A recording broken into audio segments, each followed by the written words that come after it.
Você já imaginou casar com um homem simples, humilde, e depois descobrir que ele é um bilionário disfarçado? E se eu te dissesse que, além disso, ele estava cercado de traições, ex-noivas vingativas e uma família rica que faria de tudo para te destruir?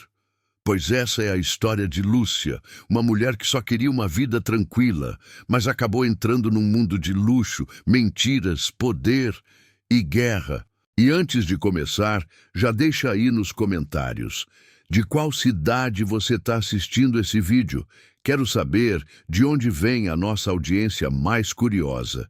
E claro, já se inscreve no canal se gosta de histórias emocionantes, que são mais reais do que você imagina. Lúcia da Silva tinha 32 anos. Morava com a avó em um sobrado antigo no centro de uma cidadezinha do interior de São Paulo. Trabalhava como balconista em uma farmácia e levava uma vida simples, cheia de boletos, ônibus lotado e rotina repetitiva. Nunca foi de sonhar alto. Sempre achou que, para quem veio de onde ela veio, o amor verdadeiro já era lucro. Por isso, quando conheceu Alberto, achou que finalmente tinha tirado a sorte grande. Ele apareceu do nada. Educado, gentil, sem frescura, morava num apartamento alugado perto da farmácia. Dizia ser vendedor autônomo, trabalhava muito, falava pouco sobre a vida pessoal e nunca ostentava nada. Eles começaram a sair e Lúcia se apaixonou rápido. Ele era diferente dos outros, não tinha papo de malandro nem promessas vazias, era presente, cuidadoso e nunca deixou que ela pagasse nada. Em 6 meses, ele a pediu em casamento. Lúcia achou tudo rápido demais, mas o coração dela dizia que era certo. E mais uma vez, ela ouviu o coração. A cerimônia foi pequena no civil. Ele insistiu. Disse que não queria chamar atenção, que já tinha vivido coisa demais. Ela não entendeu o que ele quis dizer com aquilo, mas deixou passar. No dia seguinte ao casamento, ele desapareceu por 3 dias. Disse que teve uma emergência no trabalho. Ela acreditou. Só que depois daquele sumiço, coisas estranhas começaram a acontecer. Primeiro, chegaram flores caríssimas na casa da avó dela. Buquês que custavam mais do que o salário de Lúcia inteiro. No bilhete não havia nome, só a frase: "Se alguém tentar te afastar de mim, lembre-se, eu não sou qualquer um." Ela achou que era Alberto fazendo charme. Mas ele negou. Disse que não mandou nada. Dias depois, uma mulher apareceu na farmácia. Morena, bem vestida, perfume forte. Olhou Lúcia de cima a baixo e perguntou: "Você é a esposa do Alberto?" Lúcia, desconfiada, respondeu que sim. A mulher riu. Um riso curto e venenoso. "Boa sorte, querida. Você vai precisar." E saiu. Lúcia tentou confrontá-lo, mas ele sempre escapava do assunto. Dizia que era só inveja, gente do passado querendo atrapalhar. Prometia que tudo ia passar, que o importante era o amor deles. Mas o que ela não sabia é que Alberto não era um vendedor autônomo. Ele era Alberto Vilas Boas, filho mais velho do presidente do Grupo VB. Um império bilionário que controlava construtoras, bancos e empresas de energia pelo país. Ele havia mudado de nome, de cidade e de vida após um escândalo familiar. E estava vivendo incógnito havia 3 anos. O motivo? Ele havia rompido o noivado com Tamara Albuquerque, filha do senador e sócia majoritária de uma construtora poderosa. A separação rendeu ameaças, processos e uma guerra fria entre famílias ricas. Alberto quis sumir, e sumiu, até conhecer Lúcia. Certo dia, Lúcia estava limpando a casa quando encontrou, dentro do armário de casacos dele, um envelope recheado de documentos. Dentro havia contratos milionários, fotos de mansões, ações, escrituras e o RG verdadeiro de Alberto, com outro nome e endereço de São Paulo, capital. Foi aí que ela entendeu. O homem com quem ela dormia todas as noites era um completo estranho. Quando ele voltou do trabalho, ela o esperava com o envelope aberto sobre a mesa. Ele não fugiu, não mentiu. Respirou fundo e contou tudo. O silêncio entre eles durou vários minutos. Lúcia estava pálida, tremendo. Já tinha sido enganada antes, mas nunca nesse nível. Ela queria gritar, bater a porta, sumir, mas ao mesmo tempo queria entender. Alberto respirou fundo e começou a falar. Disse que seu nome verdadeiro era Alberto Vilas Boas, herdeiro do grupo VB, uma das maiores holdings do Brasil. Contou que cresceu cercado de luxo, mas também de traições, chantagens, disputas internas e que sua vida nunca foi dele. Disse que foi noivo de Tamara Albuquerque por quase 2 anos. Era um casamento arranjado entre 2 famílias poderosas. Mas ele se apaixonou de verdade por outra mulher, uma funcionária da empresa. Quando decidiu romper o noivado, a outra mulher desapareceu misteriosamente e ele foi ameaçado por todos os lados. Foi aí que ele entendeu. Precisava desaparecer. E desapareceu. Mudou de nome, vendeu alguns bens e passou a viver com o mínimo. E nesse novo mundo, conheceu Lúcia. Nos dias que se seguiram, Lúcia não sabia como agir. Estava casada com um bilionário. Dormia com um homem que aparecia em revistas, que tinha um sobrenome mais valioso que ouro, mas que escolheu esconder tudo.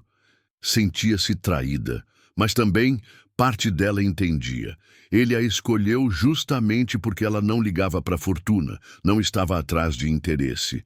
A dúvida corroía. Ele a amava ou estava apenas fugindo de um trauma antigo? Foi quando os telefonemas começaram, chamadas anônimas, sempre à noite. Voz feminina, tom ameaçador.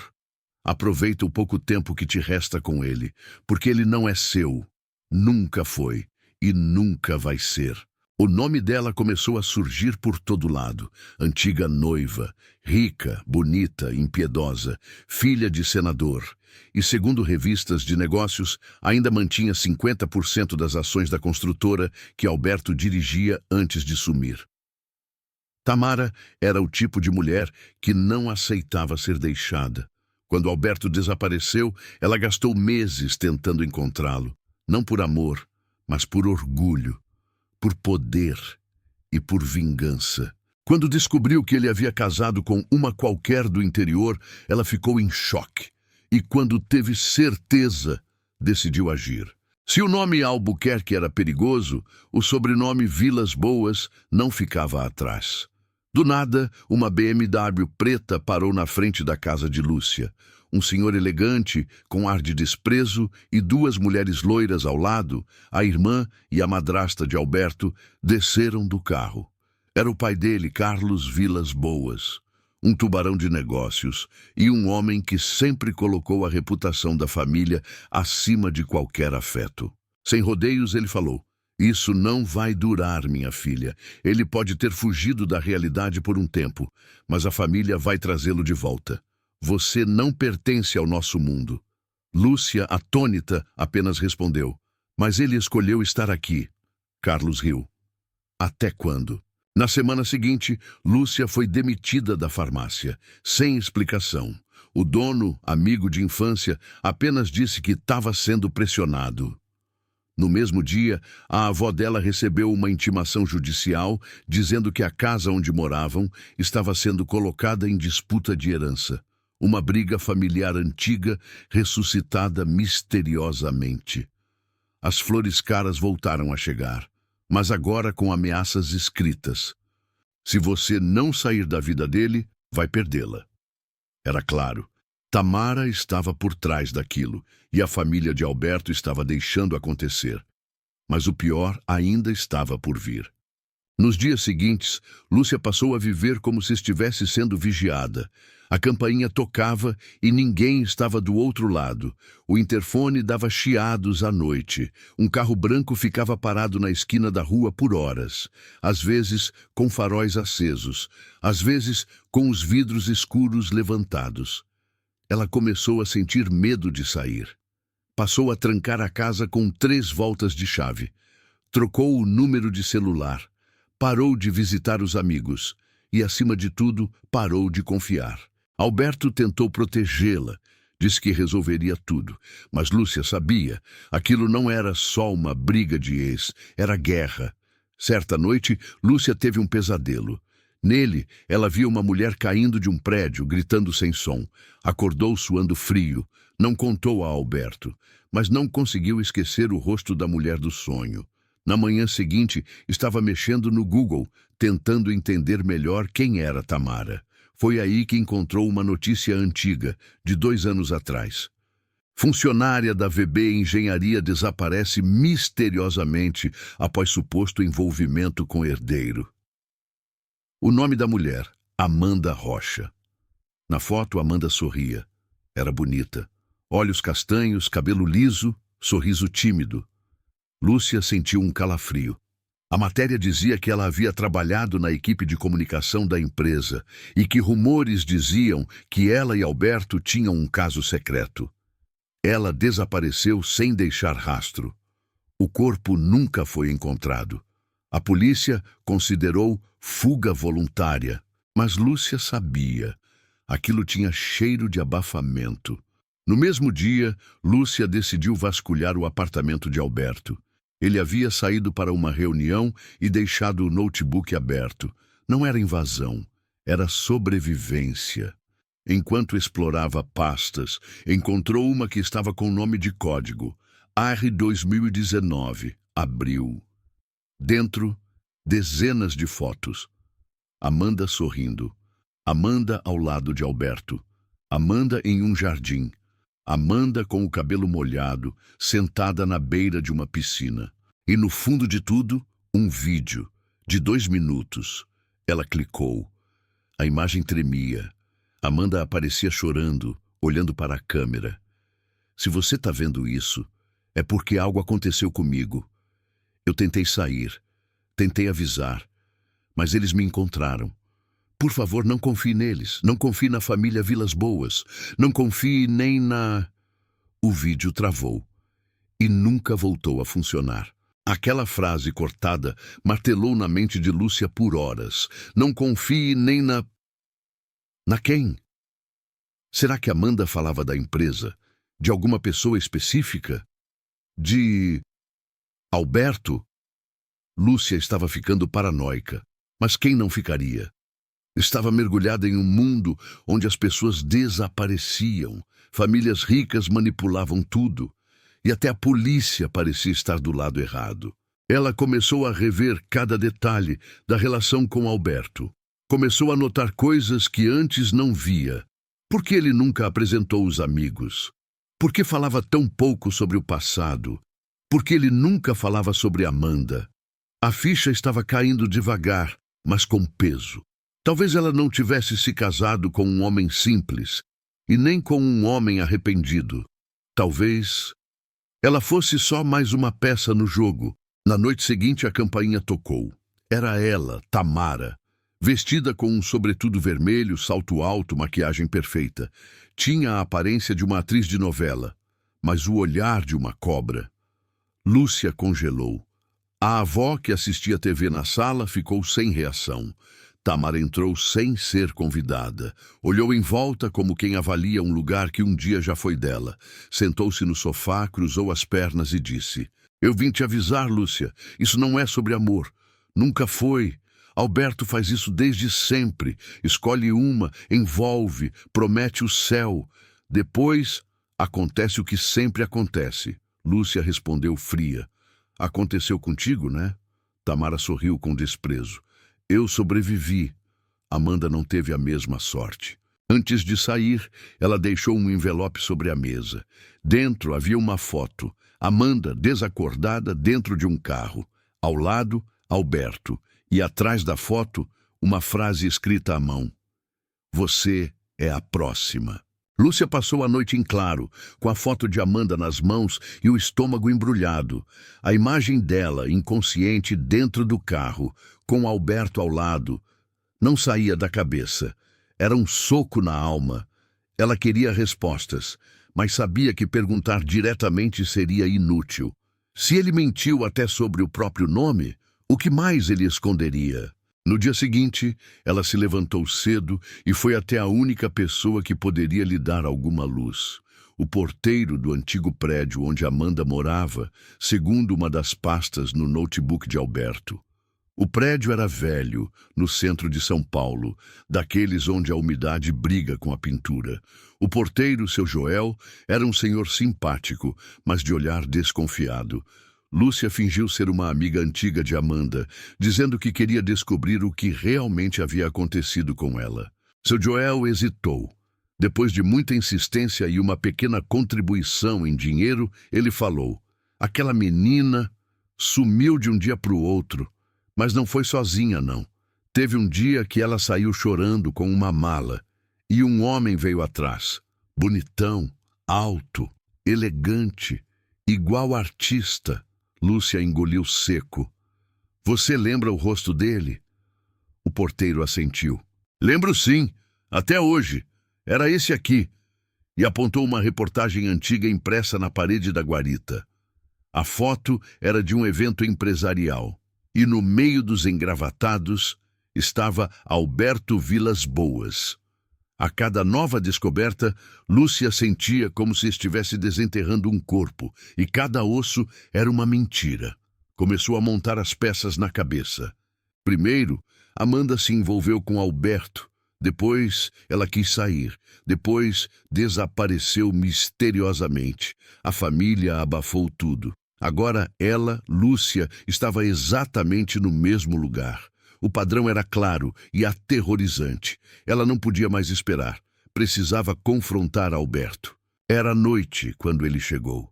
Estava sorridente, trouxe vinho, disse que tinha conseguido fechar uma negociação importante e queria comemorar. Mas Lúcia não sorriu. Colocou a foto de Amanda sobre a mesa. Alberto congelou. O sorriso sumiu. Os olhos ficaram vidrados. Onde você conseguiu isso? Ela morreu por sua causa? Lúcia perguntou com a voz trêmula. Ele demorou a responder. Passou a mão no cabelo. Caminhou pela sala. Estava agitado, suando. Mas então parou e disse, com uma sinceridade inesperada: eu amei Amanda. Ela foi a primeira mulher que eu escolhi, a primeira que não fazia parte daquele mundo podre. Mas ela descobriu coisas demais e ameaçou expor tudo. Não fui eu que fiz nada, eu juro. Mas minha família, eles fariam qualquer coisa para proteger o nome Vilas Boas. Lúcia quase caiu sentada. Então você sabia? Eu suspeitei, mas se eu denunciasse, eles me destruiriam também. Ele se aproximou, pegou nas mãos dela. Com você, eu queria recomeçar. Por isso fugi de tudo. Mas agora, você já sabe demais. Alberto foi até o quarto. Voltou com uma mala. Dentro 2 milhões em espécie. Pega esse dinheiro, vai embora do Brasil. Esquece essa história. Você ainda tem salvação. Mas se continuar, você pode acabar como Amanda. Lúcia olhou para a mala. Para o dinheiro. Para ele, era a chance de fugir ou de lutar. Mas antes de responder, ela disse apenas: eu quero saber o que ela descobriu. O que era tão grave que a matou? Alberto hesitou, então respondeu: Amanda descobriu que a VB Engenharia financiava obras públicas superfaturadas em nome de empresas fantasmas, no nome de mulheres com quem eu me envolvia. Ela foi usada sem saber, assim como você está sendo agora. Lúcia sentiu o mundo girar. Ela também estava com o nome em documentos, contas abertas, assinaturas que Alberto dizia que eram coisas pequenas. Ela estava sendo usada para lavar dinheiro. E se o plano se repetisse, ela já estava marcada para desaparecer. Depois da confissão de Alberto, Lúcia não dormiu. Passou a madrugada em silêncio, sentada no chão da sala, olhando para a mala cheia de dinheiro que ele havia deixado ali. Não sabia o que era pior, a traição, o medo ou a constatação de que todo esse tempo ela era só uma engrenagem numa máquina de lavagem de dinheiro. Na manhã seguinte, tomou uma decisão. Não ia fugir. Não ia sumir como Amanda. Ia desmascarar todos eles.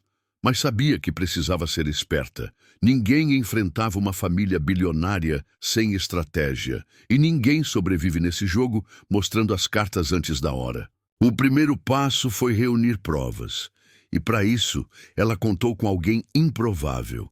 Gilmar, um técnico de informática do bairro que já havia consertado o notebook dela tempos atrás. Disfarçadamente, Lúcia pediu que ele clonasse o HD do computador de Alberto.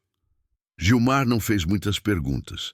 Ela pagou em dinheiro vivo, parte do que estava na mala, e ele só disse: "Se alguém me perguntar, eu nunca te vi." Com o HD em mãos, ela começou a vasculhar tudo: e-mails, planilhas, pastas ocultas. Descobriu registros de transferências para contas internacionais, documentos em nome de mulheres diferentes, todas com sobrenome comum. Descobriu também que o nome dela constava como sócia de 2 empresas fantasmas abertas em paraísos fiscais. Ou seja, se a Polícia Federal entrasse hoje na casa dos Vilas Boas, Lúcia seria presa como laranja da corrupção. E ninguém acreditaria na inocência de uma balconista do interior contra uma dinastia bilionária. Ao longo das investigações, Lúcia fez uma descoberta ainda mais sombria. Amanda não foi a única. Havia registros de pelo menos 4 outras mulheres, todas ligadas a Alberto em algum ponto e todas sumidas após se envolverem com ele. Nomes espalhados por contratos, fotos antigas, mensagens salvas. Algumas haviam desaparecido, outras supostamente se matado. E uma, segundo uma notícia abafada, morreu num acidente doméstico dias depois de assinar uma escritura. Eram todas diferentes, mas tinham algo em comum. Eram pobres, invisíveis e perfeitas para um tipo de crime que ninguém quer investigar. Com medo de ser pega sozinha, Lúcia procurou doutora Clarice, uma advogada conhecida na cidade por defender causas de mulheres em situação de violência. Explicou tudo.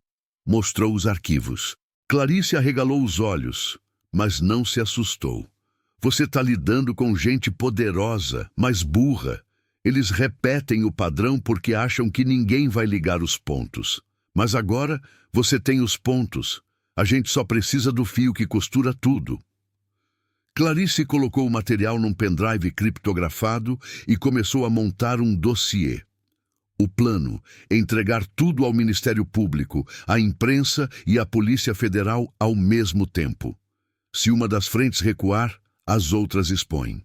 Mas isso levaria tempo, e até lá, Lúcia teria que seguir atuando como se não soubesse de nada. A família Vilas Boas percebeu que algo estava errado. Carlos, o patriarca, ligou para Lúcia pela primeira vez. A voz dele era fria como gelo. Você recebeu um presente. Agora, devolva o silêncio, ou a sua avó vai pagar o preço. Ela desligou sem responder, mas as pernas tremiam. Horas depois, um carro preto seguiu a avó dela até a feira. Um aviso, uma ameaça. Alberto desapareceu por 2 dias. Quando voltou, estava com o rosto arranhado e o olhar derrotado. Eles sabem que você está fuçando. Eu tentei impedir. Mas meu pai está perdendo a paciência. Ele acha que você precisa ser eliminada. Ela olhou bem nos olhos dele. E você? O que acha? Alberto não respondeu. A doutora Clarice conseguiu agendar uma entrevista com uma repórter investigativa de um portal importante. O plano era entregar tudo pessoalmente. No dia marcado, Lúcia pegou um Uber com o pendrive escondido dentro da sola do tênis. Mas a 3 quadras do local combinado, o carro foi fechado por uma SUV preta. 2 homens desceram e a arrastaram para dentro do outro carro. O motorista do Uber não reagiu, ou estava comprado. Dentro do carro, Lúcia foi vendada, amarrada e ouvia apenas os pneus no asfalto. Era o fim? Ela achou que sim. Lúcia acordou com o cheiro de mofo e poeira. Estava deitada em um colchão velho, os braços amarrados para trás, com um fio de nylon grosso e um pano sujo sobre os olhos. Ouviam-se goteiras, um ventilador velho girando devagar e passos distantes. Tentou controlar o desespero. Pensou na avó, em Amanda, em todas as mulheres apagadas como ela. E se perguntou, será que tudo terminaria assim? Um homem entrou. Voz grossa, sotaque paulistano carregado. Se você cooperar, a gente resolve isso logo. Se não, sua avó vai pagar o pato. Ela tentou responder, mas estava com a boca amordaçada. O homem se afastou. Por horas ficou ali, sem saber se era dia ou noite, sem saber onde estava, sem saber se ia sair viva. O que os sequestradores não sabiam era que Lúcia tinha compartilhado os arquivos com Clarice e combinado uma regra clara. Se ela desaparecesse por mais de 12 horas, Clarice entregaria tudo para o Ministério Público, a imprensa e a Polícia Federal de uma vez. E o relógio já estava correndo. Enquanto isso, do lado de fora, a cidade continuava normal. Mas dentro daquela casa abandonada no extremo sul de São Paulo, a tensão aumentava a cada hora. 2 dias se passaram. Na manhã do terceiro, a notícia estourou em todos os portais. Grupo Vilas Boas é alvo de operação da PF por corrupção, lavagem de dinheiro e desaparecimento de mulheres. Vídeos dos carros da Polícia Federal cercando as sedes da empresa viralizaram. O nome de Amanda Rocha apareceu como vítima e o de Lúcia da Silva como desaparecida. A pressão subiu. A TV mostrava a casa dos Vilas Boas cercada. A justiça decretou prisão temporária para Carlos Vilas Boas, Tamara Albuquerque e mais 3 diretores da empresa. O sequestro de Lúcia virou o centro do caso. Com tudo indo por água abaixo, o patriarca deu a ordem. Soltem ela, mas limpem o caminho antes. Eles não queriam ela morta, pelo menos não naquele momento. Mas queriam que ela sumisse, que fugisse, que fosse desacreditada. Naquela noite, os sequestradores a colocaram novamente no carro. A soltaram em uma estrada de terra, no meio do nada, com um bilhete colado na roupa. Isso não acabou. Lúcia foi resgatada por um motorista de aplicativo que passava pela região. Estava desidratada, com marcas nos pulsos e em choque. Foi levada para o hospital onde Clarice a encontrou. A repercussão foi imediata. O rosto dela virou manchete. Programas da tarde contaram a história toda. A balconista que enfrentou um império corrupto e quase morreu. Mas o mais impactante ainda estava por vir. Com a ajuda de uma ex-funcionária da VB Engenharia que rompeu o silêncio, Clarice conseguiu recuperar um áudio deixado por Amanda em um antigo e-mail, agendado para envio automático, caso algo acontecesse com ela. No áudio, Amanda dizia: "Se estão ouvindo isso, é porque me apagaram. Eu amei o homem errado. Fui usada, traída, descartada, mas agora quero que o mundo saiba. Ele me prometeu o céu, mas o nome da conta onde lavaram dinheiro era o meu. Quando fui tirar meu nome, fui ameaçada. Eles me disseram que mulheres como eu não duram muito." A gravação foi exibida no Fantástico. O país inteiro parou para assistir. Com as provas, os culpados começaram a cair. Carlos Vilas Boas foi preso. Tamara fugiu para Dubai, mas teve o nome incluído na lista da Interpol. Alberto tentou se entregar e colaborar, mas Lúcia recusou qualquer contato com ele. Ela disse publicamente em entrevista: "Ele não me sequestrou, mas me enganou, me usou e me colocou no centro de um esquema onde mulheres pobres viravam escudo para homens ricos lavarem dinheiro. E isso eu nunca vou perdoar." Meses depois, Lúcia deixou São Paulo. Recebeu convites para contar sua história em programas, dar palestras, até escrever um livro. Mas ela recusou tudo. Preferiu viver longe, em paz. Abriu uma pequena floricultura no interior de Minas, com o dinheiro da indenização e da venda do apartamento que estava no nome dela. Na entrada da loja, uma placa: "A dor floresce, e eu também." No fim, Lúcia sobreviveu, mas a marca ficou. O Brasil esqueceu, a mídia mudou de foco, mas ela lembra todos os dias que amar alguém errado pode custar a vida.